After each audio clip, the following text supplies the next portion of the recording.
Storms make the oak grow deeper roots. English poet George Herbert wasn't talking about Elon when he said that 400 years ago, but for the school whose name means oak in Hebrew, we've certainly seen our share of storms. In 1923, faculty and students stood on the porch of West Dormitory and watched the campus burn. It was the first of the tough times for Elon. I stood on our front porch on Haggard Avenue and watched Old Main burn. Edith Brannick was just a small child on January 18, 1923, when a student worker saw something unusual. He looked out the window. He was getting up early to turn on the power, and he saw a flickering light in one of the classrooms.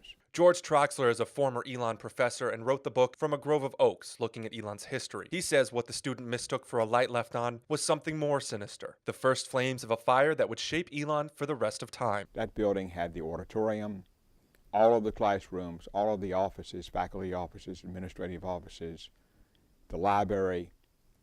That was essentially the college. The estimated loss, $125,000. Adjusted for inflation, that number is $1.5 million.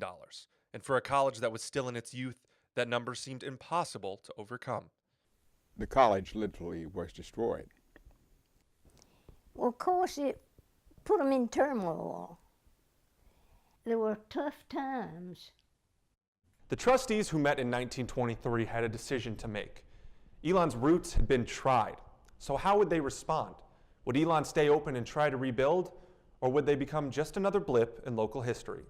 In February of 23, there was an article in the National Christian Church magazine referencing that Elon would, like the phoenix, rise again from the ashes. The commitment right away was that the college is going to survive this. Elon decided to build even bigger, 5 buildings where there had been 1. In total, it would cost almost $700,000. That leads us to the next crisis. A lot of the money was borrowed. Borrowing money didn't seem like a problem in the 20s. Enrollment was up and money was coming in. But then the Depression hit, and these buildings suddenly didn't seem like such a good idea. They had overextended themselves, and when the Depression came, the bottom fell in. Families, businesses, and the government were all going broke, and Elon was no exception. Student enrollment dropped dramatically, nearly 50%. The endowment dried up, donations went away, we lost our accreditation, and we lost our president. Leon Smith was the only person that the Christian church thought could save Elon. And he reluctantly came here. Walter Boyd also studies Elon's history, and his family has lived here for generations. According to Boyd, Leon Smith became Elon's 5th president at the worst part of the storm. He said it was a no-win situation. The school was going under, and he didn't see any way to save it, to tell you the truth. In this letter, President Smith did something all presidents do. He asked for money for the school, but Smith's message was urgent. Well, sometimes they didn't pay the faculty. They didn't have the money. But Smith and Elon pushed through the storm. In 1934, Smith was given full control of Elon's money. The debt at the time, $768,000. 5 years later, it had been lowered to $142,000. But he was very good at investing what money that he had. He was also very persuasive. I think Dr. Smith very likely saved the college. Through shrewd business practices and lots of fundraising, Smith was able to keep the school going until the economy improved. But just when things were starting to get better, another storm hit. I think it was 1942 that finally everything was paid off, and then all of a sudden, okay, we're going backwards again. The Phoenix play basketball here, but what many people may not realize is that the Alumni Memorial Gym isn't in honor of those who graduated Elon, but rather the veterans of Elon and those who died while serving.